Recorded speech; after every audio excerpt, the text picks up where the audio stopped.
Ассалаумағалейкум жігіттер, короче, машинамыздың пробегі 461.500 болып пробег болды. Бүгінгі видеомыз машинамыз алдында аз-маз май жеп жүрген осы 400.000 пробегтен асқан кезде кеше көк түтін атып қапты машинадан. Сол көк түтін не үшін шығып жатыр, сол туралы түсіреміз бүгін. Ол көк түтін не үшін айдауы мүмкін? Соның бір 5 причинасын айтып кетейін. Өзімнің кішкене опытымнан. Әлі біраз жүреді деп жүргем ғой. Сөйтіп арендаға беріп жүрген едім. Сөйтсем арендаға алған жігіт қалай айдады бұны. Моторымыздың ішінің бәрі шаң болып жатыр, шаң, май. В общем, мынаяқтың бәрі май болып жатыр. Мен алдында видеоларды айтып жүрдім ғой. Крышкасы өте нашар бұның деп. Осы крышкасы бұлай ашып, май ауыстырып, қайтып салған кезде дұрыстап үстіп жаппаса, дұрыстап 1-2 рет проверять етіп жаппасаң, ұшып кетеді деп. Бұлай бұрап қоятын крышканы неғып жасамады екен деп ойлаймын да. Осы крышкасы ұшып кеткен. Может, май тексерген азанда. Сөйткенде дұрыс жаппай, крышкасы ұшып кеткен. Ол енді кімнің кінәсі болуы мүмкін? Комментарийға жазып кетсеңдер. Жарайды ғой, ол ұшып кеткеннен соң бірінші очередь, сосын тоқтаған кезде, көрген кезде сразу ішіне май құю керек. Бұл ұшып кеткенде минимум 2 литрден жоғары сыртқа шығып кетеді. Өйткені менде 2 рет болған ондай случай. Короче, ол 1 литр құйды. Дейік артында 1 литр жүрді. Әлі 1,5 литр тағы құюың керек та оның ішіне. Сол 1,5 литрді құю үшін ары бері катаст етіп жүрген. Значит, ол қанша уақыт жүрген бір құдайға аян. Может, 1 күн жүрді, может, 2 күннен соң келіп тағы да 1 литр құйды. Даже құйған да жоқ. Сөйтіп мен, короче, аккумуляторыңды ауыстырып берейін, кел деймін да. Аккумуляторын ауыстырып беремін, новый аккумулятор салып атамдан. Майын тексерем ғой, май жоқ қой ішінде. Менің артында, екінші машинаның артында май жүрген 1 литрдей. Әкеп соны құйып берем. Еще уровеньге зорға жетеді сол екінші. Значит, ол 1 литр май құйғанда, ар жағында тағы 1,5 литр майды вообще құймаған. Сонда уровеньге 1,5 литр май жетпей жүрген ғой, сонда бір 2-3 күн. 2 күн, 3 күн, может, қанша жүргенін мен білмеймін. Өзі 2 литр, 2,5 литр құйдым деген. Ол 2,5 литр құйса, уровеньде тұру керек ол. Короче, майын тексермеген. Короче, бірінші очередь мотордың кетуіне сол себеп. Екінші себеп, ол енді майын құйды дейік, бәрі жақсы болды дейік, моментально жүгіріп барып, сразу тоқтаған кезде 1 литр артында май жүрді дейік, соны құйды. Одан кейін бір 10 километр жүріп барды, тағы да 1 литр алып, тағы құйды, мотор уровеньге келді. Значит, жаман май құйып жіберген. Содан да болуы мүмкін. Сол жаман май құюдан да болуы мүмкін. Өйткені майын тексерсем, майы қап-қара. Бұл газбен жүргеннен соң бұның майы қараймау керек. Сатып тұрады ғой жолдың бойында. Жолдың бойынан ешқашан май алып құймаңдар. Арзан май алып құймаңдар.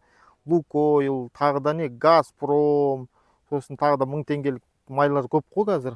Неше түрлі қытайский бір бәле жаңадан шыққан акция дейтін, ондай май құймаңдар. Ары кетсе, Кастрол, Мастрол, солар дұрыс. Кішкене қымбаттау май, 2000-нан жоғары май құйыңдар. Өзі елдер айтып жатыр ғой, қанша адамдар айтып жатыр ғой, мына май жақсы, ана май, сол елдердің айтқан майларын құйыңдар. Ал непонятный майлар, акцияда тұрған 1000 теңгелік майларды құймаңдар. Сондай май құйып жүрген сияқты. Себебі майымды тексерсем, майым қап-қара. Бірінші, екінші фактор сол болуы мүмкін. Үшінші себеп, сосын бір 2-3 күннен соң тағы да шақырып алам, май ауыстыру керек. 2-3 күннен соң звондайды братан ананың артынан, көк түтін айдап жатыр деп. Сосын шақырып алам, кел май ауыстырамыз деп. Келсем, келетін, қарасам, ішінде бензин жоқ қой, 0 ғой бензин, 0. Бензинсіз айдаған ғой, тек газбен. По полной программа газбен айдаған ғой. До конца да битет тұрып. қыздырғаннан бастап газбен, еще газбен қыздыруды үйретіп қойғам. Газды басып тұрасың да оталдырасың, сол кезде машина оталады, егер бензинің бітіп қалса дейді. Одан подозрение ұстағаным, газдың кнопкасы туға басылатын болып қалған ғой, дұрыс басылмайды, в общем, газ. И еще алдында мен трассаға шықтым осы машинамен.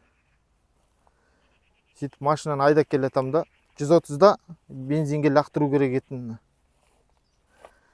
Сөйтіп 130-да бензинге лақтыру керек етін. Міне пробегі. 130-да бензинге лақтыру керек етін. Бензинге лақтырмады. 160-қа дейін апардым, машина бензинге лақтырмады. Не үшін лақтырмады? Себебі мен 130-ға қойып қойғам. 130-да бензинге лақтыру керек етін. 135-те ма? 135-те примерно бензинге лақтыру керек етін. Бензинге лақтырмады машина. Значит, оны да өшіріп тастаған. 150-160 пен газбен ұрып отырған ғой. Жарайды, 140 пен 150 мен газбен жүрген. Бұл машинамен 150 мен газбен жүруге болмайды. Естеріңде болсын. Значит, газбен тапит етіп айдап жүре берген ғой. 140, 150 мен, может. Тапит ете берген газбен, содан кейін мотор кеткен. Мотордың ішін кептірген, тапит етіп круглосуточный газбен жүре бергеннен соң. Хотя бы бір 300 километр газбен жүрсең, трассада қатты айдаған кезде, хотя бы трассада бензинге ауыстырып қойын керек, кішкене мотордың іші майлануы керек та. Май барып дегенде бензин қанша дегенмен май ғой. Сол бензиннің майлары майлану керек.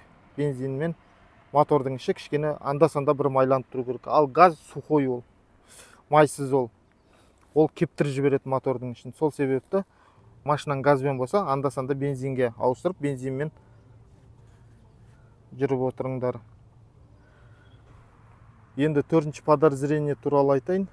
Енді төртіншісі, мына машинаны енді білмеймін, не үшін артына трос салып қойғанын, может, біреуді сәл тартып, сүйреп оталдырып жіберді ма. Енді кішкене тартып оталдырып жіберу керек болып жатса, бұл машинамен коробканы механикаға қойып алыңдар. Сөйтіңдерді бірмен сүйреңдер. Автоматпен сүйремеңдер.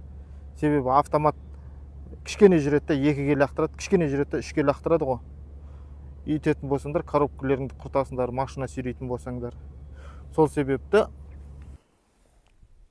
не моторың, не коробкаң кетуі мүмкін. Сол себепті, егер жарайды жолда қалып кетті, бір бауырың қалып кетті, сәл тартып оталдырып жіберші деді, біреуге көмектескің келіп кетті да, жол жөнекей. Сондай ситуация болып жатса, егер сүйреу керек болып жатса, сізден басқа адам жоқ болып жатса, коробканы механика, мануал бар ғой, соған қойып қойыңдар да, коробканы бірге қойып қойыңдар. Сөйтіңдер де жай сүйреңдер. Егер бір 300-400 метр сүйреу керек болса, ары кетсе 2-ге салып алыңдар да, бір 30-ға барған кезде 2-ге салып алыңдар да, 2-мен сүйреңдер. Ни в коем случае автоматқа салып қойып, 1-2-3, 1-2-3 қайта-қайта оны түсіріп, көтеріп, етіп істеуге болмайтын. Өйткені автомат тез-тез ауысып отырады ғой. А мануалда сен өзің ауыстырып отырасың, орада аса қатты зиян келмейді. Сол себепті тіпті сіз машина сүйреу керек болып жатса, сізден басқа ешкім болмаса, сол мануалға қойып сүйреңдер. Бесіншісі, ол адами фактор емес, ол мотордың өзінің кішкене уақытысы келді. Қаланың ішінде жүргенде ләж болса 6, 7, 8 максимум, сол үшеуінің біреуінде ауыстыруың керек та. Трассада жүрсең 10 000 пробег болады. Сол уақытылы майын ауыстырмадық, ол өзіміздің кінәміз болуы да мүмкін да. 10 000 пробег жүріп тастады, и арасында андай ситуация болды. Майын тексерсем қарайып кеткен, бұның майы өмірі қараймайтын, өйткені мотордың іші таза. Газбен жүрген кезде май қараймайды. Уақытылы біз майын ауыстырмадық, может содан да болуы мүмкін. 10 000 пробег жүріп тастадық. Содан да көк түтін айдап кетуі мүмкін. Өзі машина 400 000 пробег болған кезде кішкене 7, 8, 6 000 пробегте ауыстыра берген дұрыс майды. Значит, майдың мотордың іші кішкене уақытысы келген, бұрынғыдай емес дегендей ғой. Енді бұл машинаның өзінің уақытысы келді. 461 мың пробег жүрді. Значит, масляктары отырды кішкене. Кішкене ішінде ана мотордың ішіндегі калим вал, расферед вал дегендердің кішкене зазорлар келді ортасына. Значит, бұл машинаны зазорларын дұрыстайтын уақыт келді деген.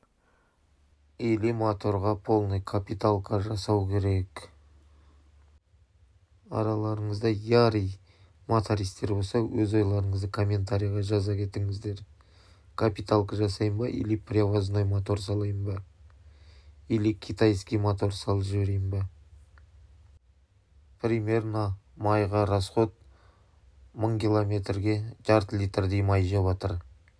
Яғни 2000 километр жүретін болсаң, 1 литр май құйып жібересің ғой. От алып тұрған кезде көк түтін айдамайды. Көп от алып тұрып, газ басып қалсаң, бір бұрқыта қалады да, одан көк түтін шықпай қалады. Комментарийға мотористер өз ойларыңызды жаза кетіңіздер. Бұл машинаға бір риза болғаным, бірінші коробкасы кете ма деп, бірінші мотор кетіп қалды ғой. Тағы бір айта кетерім, коробкада ешқандай охлаждение жоқ. Коробка ашылмаған, өзінің родной коробкасы. Так что ұқыптап айдайтын болсаңыздар, коробкада ешқандай проблема болмайды. Жігіттер, каналға жазылып тіркеліп, комментарийға өз ойларыңызды жазып, Кобальт Нексиясы бар достарыңызға жіберіп қойыңыздар. Аман сау саламатты болыңыздар. Келесі видеода жүздескенше. Қазақша каналда қолдап отырайық.